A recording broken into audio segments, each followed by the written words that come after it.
So go and spit on my grave if you wanna, but it won't bring me back for a second attack.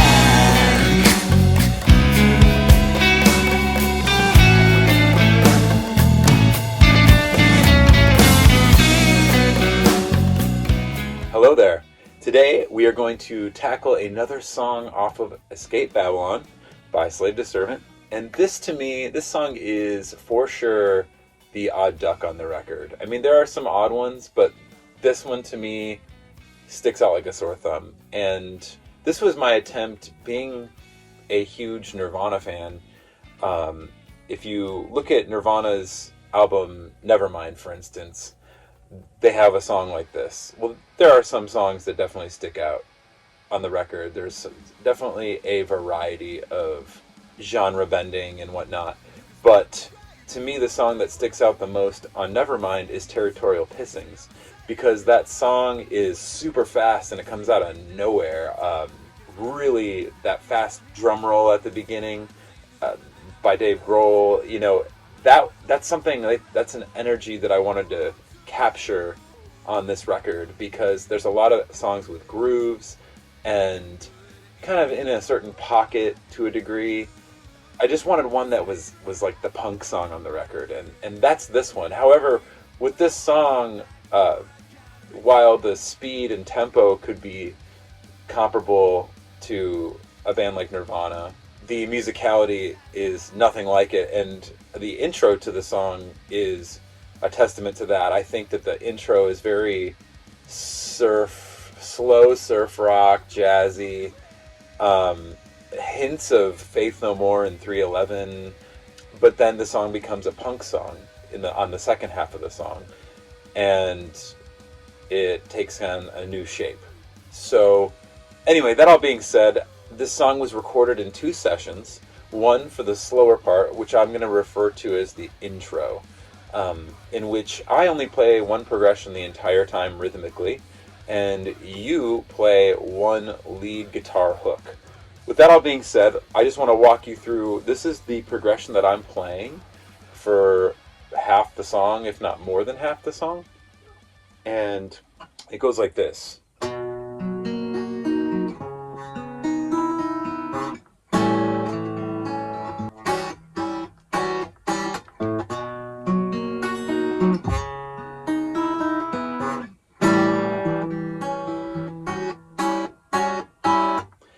The majority of the song consists of those 3 chords, and even when it gets to the punk part, I come in real fast.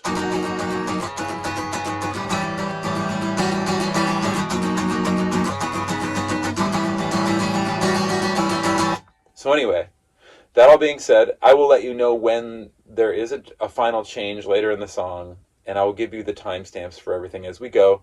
But we're going to go through that slow intro of the song, and that is, like I said, we recorded it in 2 sessions, so it's actually 2 songs kind of melded together, even though it's one song, because we had to have different tempos, and we used a metronome for every song on the record, so it made sense to record 2 separate sessions. So the song starts off with that progression of me picking, and I start singing, and when I come out of the final vocal, the whole band just kicks in together with the drums and bass, and then the lead guitar comes in over my riff where I'm going.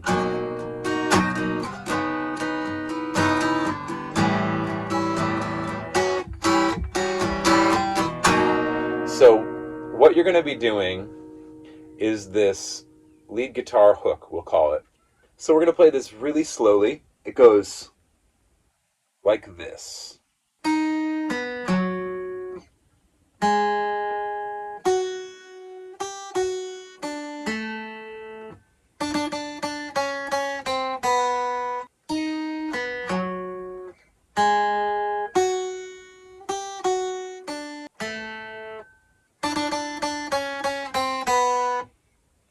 That's the basic line. Very simple. You come in at 53 seconds in the song with this part, and you'll play through till 1 minute and 31 seconds. And just before the segment ends, you will when you are on the last,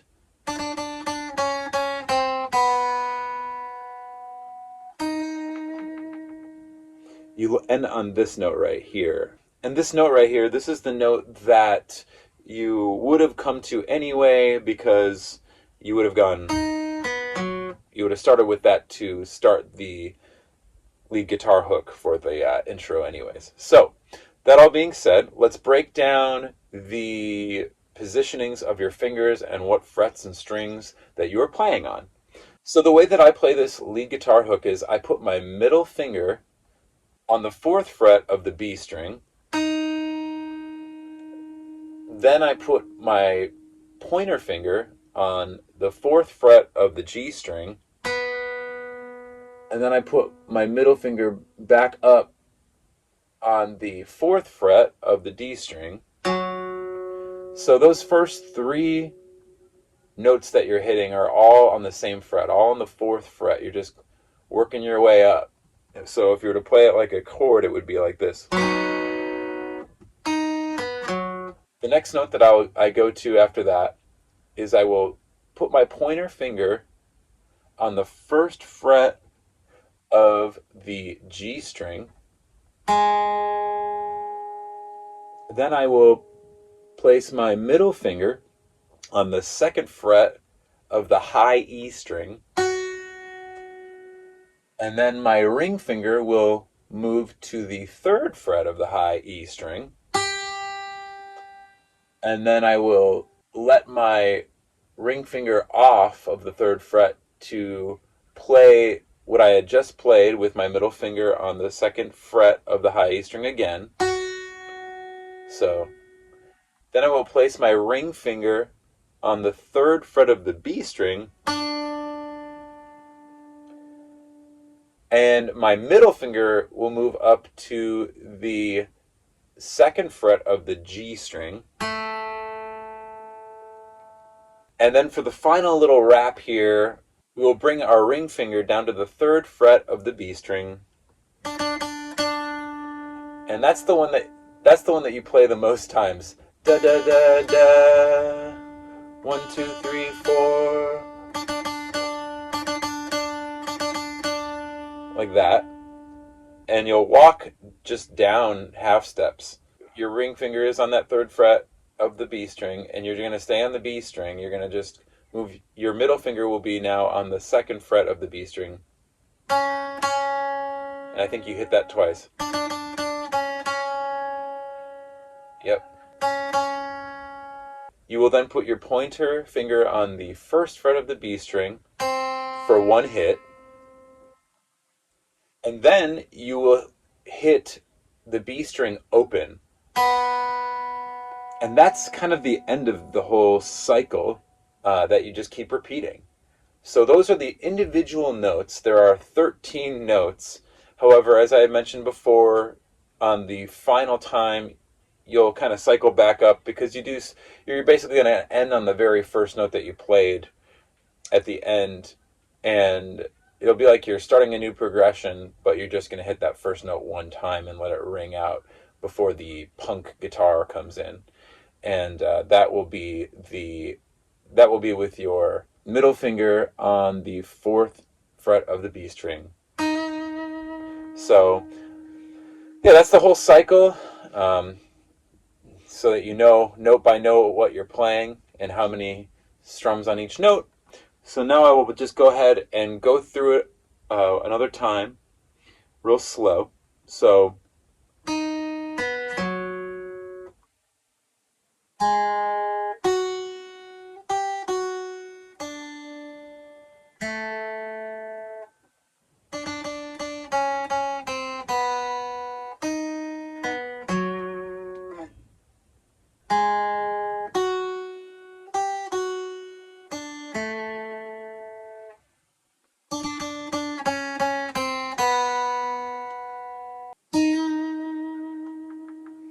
of course, I believe you play it at least probably 3 or 4 times through before you end on that one note that rings out. But I will play you a stem of your part real quick so you can hear it.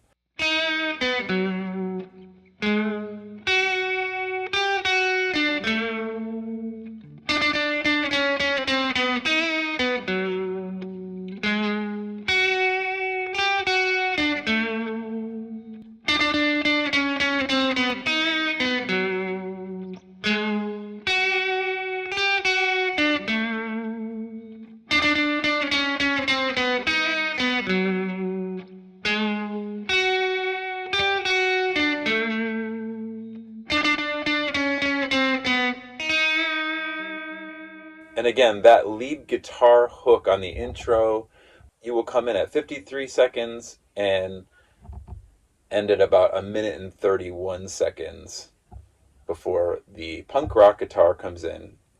And now we will get into the second half of the song.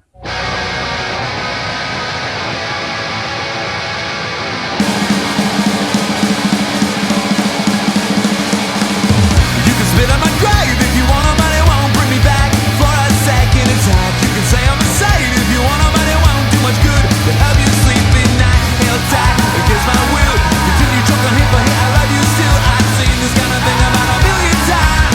I'm not surprised with my temper rifle. So the song, you'll end on that note, that, and then I'll come in.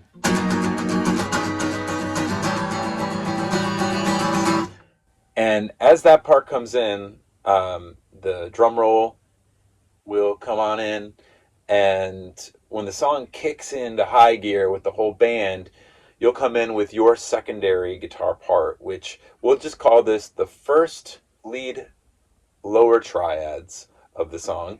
You'll come in at 1 minute and 42 seconds in the song, and you'll play this part until about 2 minutes and 17 seconds. So what you're going to be playing are 4 different positions on the higher 3 strings of the guitar, starting with this one here. And what you'll play along with my chord progression is this.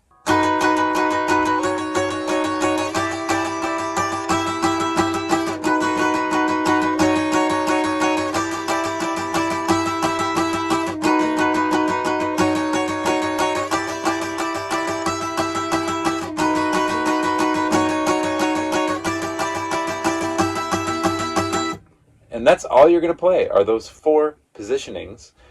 And it's very simple. So I'm going to walk you through each of the 4 positionings, string by string, fret by fret, finger by finger. So what you're going to start off with on the first positioning is with your middle finger on the 8th fret of the G string. Then you're going to put your pointer finger barring the 7th fret of the higher 2 strings, so the B string and the high E string on the 7th fret with the pointer finger.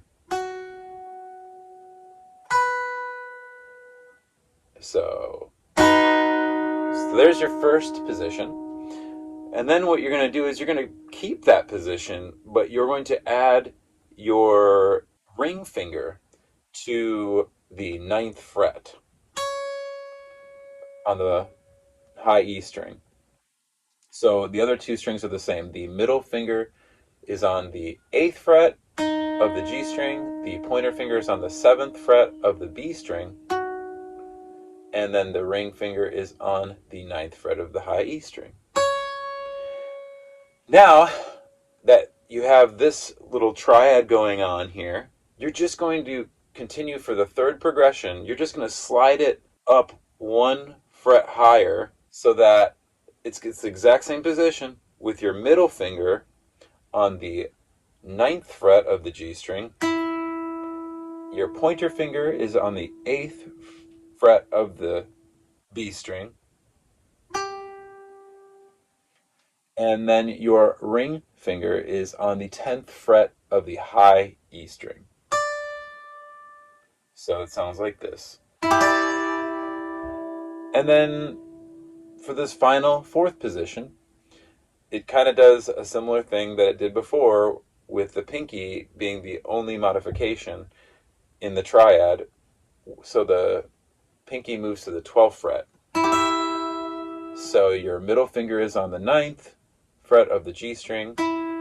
Your pointer finger is on the 8th fret of the B string. And the pinky is on the 12th fret of the high E string. And that's it. It sounds like this. Just going to go ahead and slow it down one more time for you so that you can get the gist of it. So it goes like this.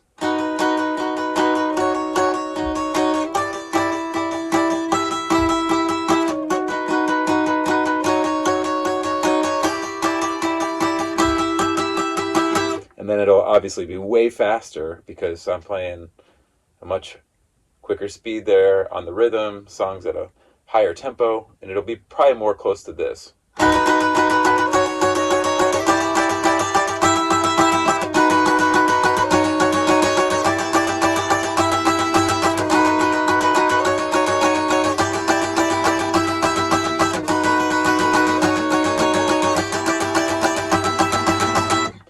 So here is a stem just so you can hear it isolated on that lead part.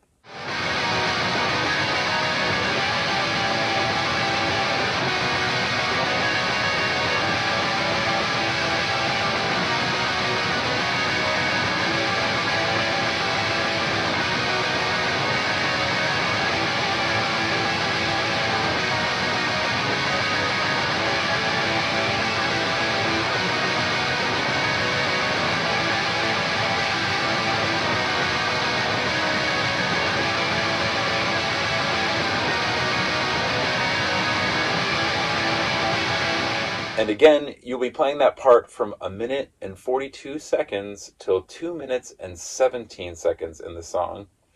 Okay, for this next part in the song, this is where I will come in and change the progression. There are only 2 rhythm progressions of chords in the song, and what I've been playing is the first one so far in the song. However, it changes right here at about 2:18 in the song, 2 minutes and 18 seconds, and I will switch to this.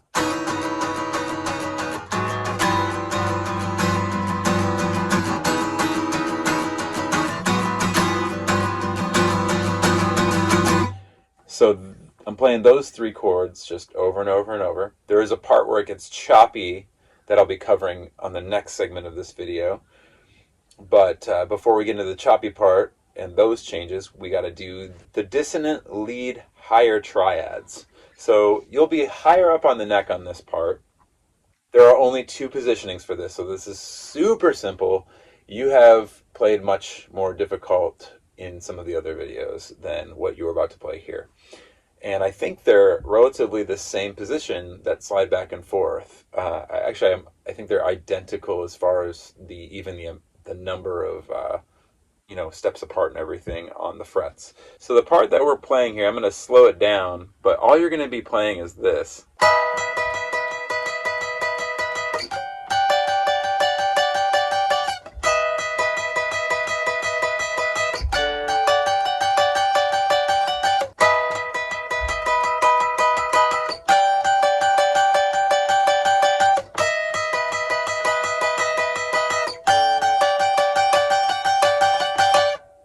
So that's all you're playing from 2 minutes and 18 seconds till 2 minutes and 54 seconds in the song, are those 2 triads that are higher up on the neck. And I will go ahead and break down what frets, fingers, and strings that you are playing on here. So the first one here, you're going to put your ring finger on the 16th fret of the G string.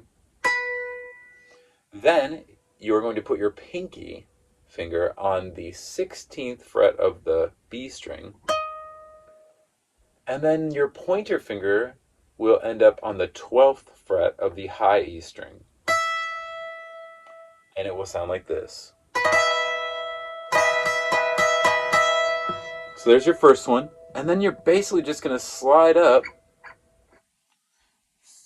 3 full or 3 half steps, 3 frets, I guess, so that you'll, with the same exact position, the way I just laid it out, so that your ring finger now is on the 19th fret of the G string.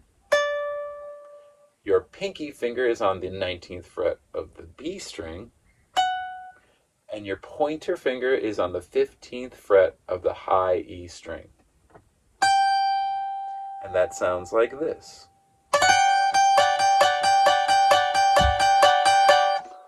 Once again, we'll slow it down for you.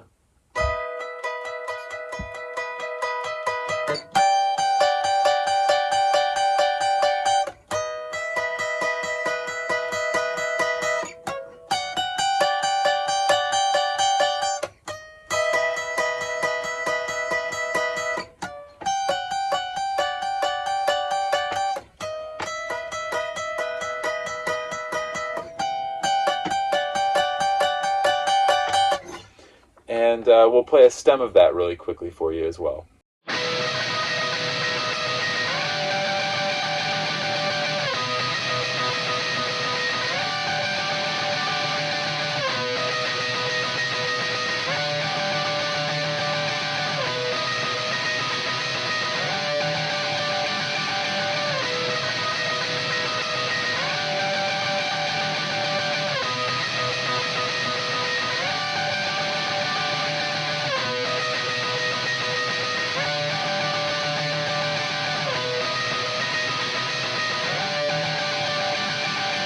And once again, that part, you will play that from 2 minutes and 18 seconds in the song until 2 minutes and 54 seconds in the song.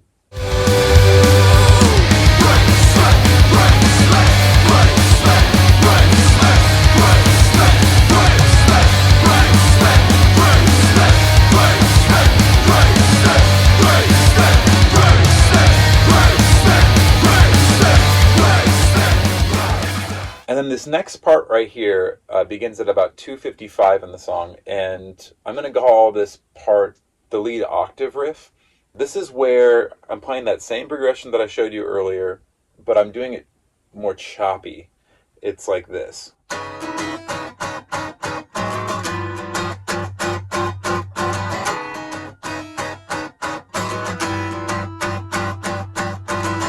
And that's when we're chanting, Gravespit, Gravespit, that part. So you're going to be just hopping on with your pointer finger on the A string and your ring finger on the G string the whole time. Your typical octaves that you play in a lot of punk music, you know. So it starts off like this, on this fret over here. And when you come in at 2:55 with me, you'll go.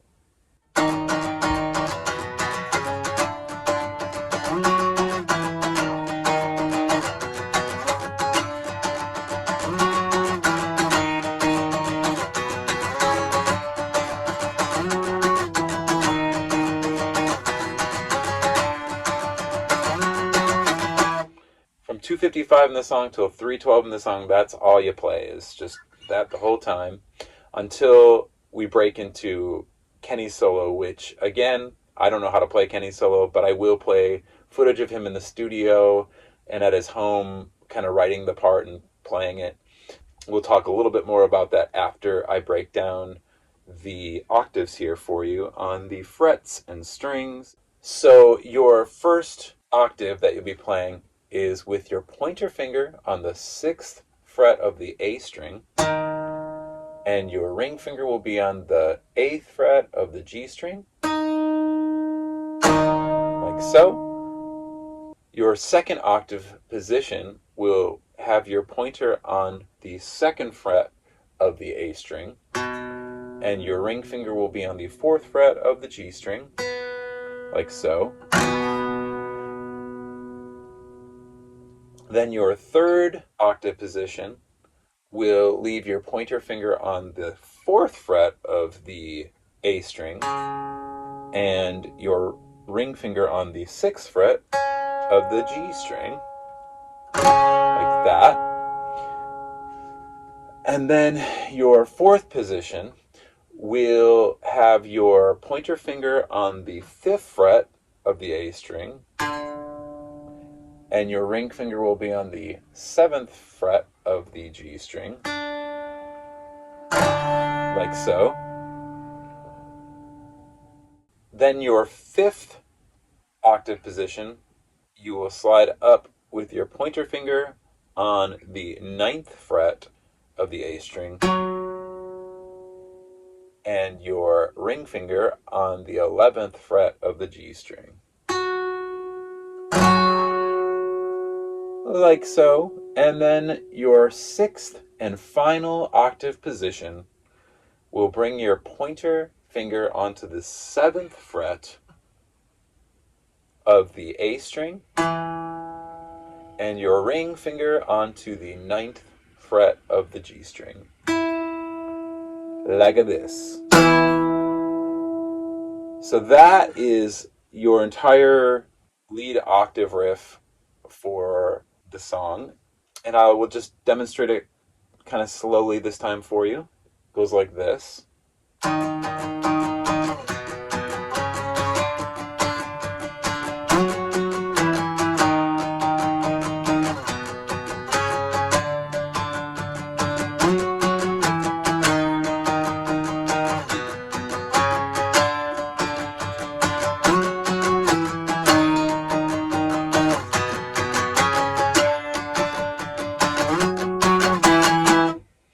Just like so. And here is a stem, just so you can hear the isolated version.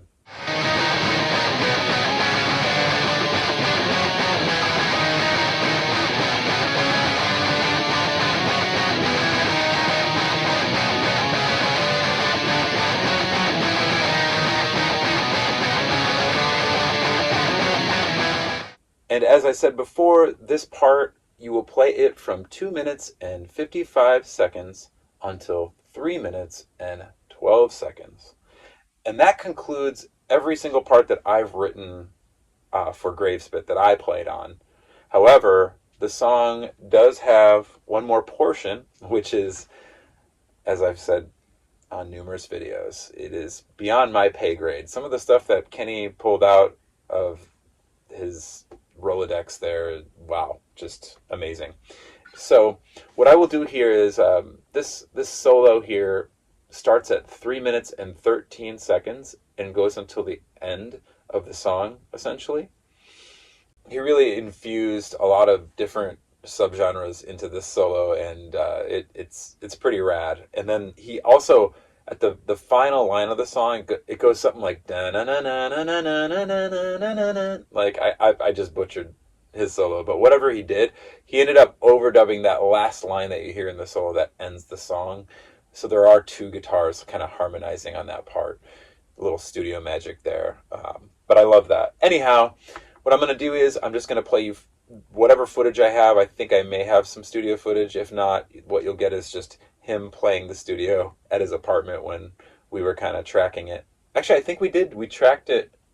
I think we did track it as an apartment. I think we did that one in Ableton. I think I recorded that myself. But this is the footage of Kenny recording the surf solo for Gravespit.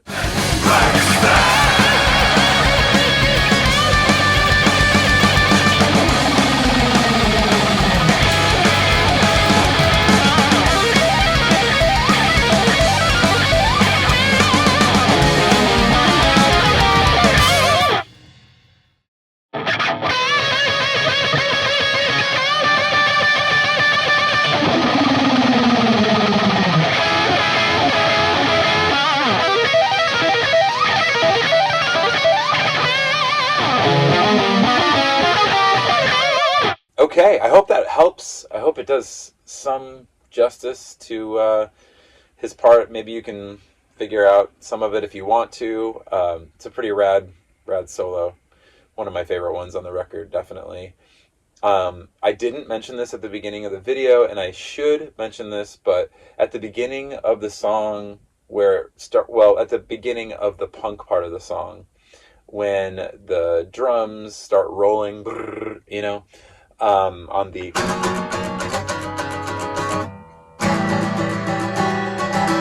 on that part, after I come in one time and the drums hit, Kenny did a kind of like a slide down the neck kind of scratch to give it that, you know, punk thing. So that's something that you can do when the second half of the song starts with the entire full band there. So anyway, I just want to say thank you for taking the time to learn Gravespit and any of the other songs that you're learning as well.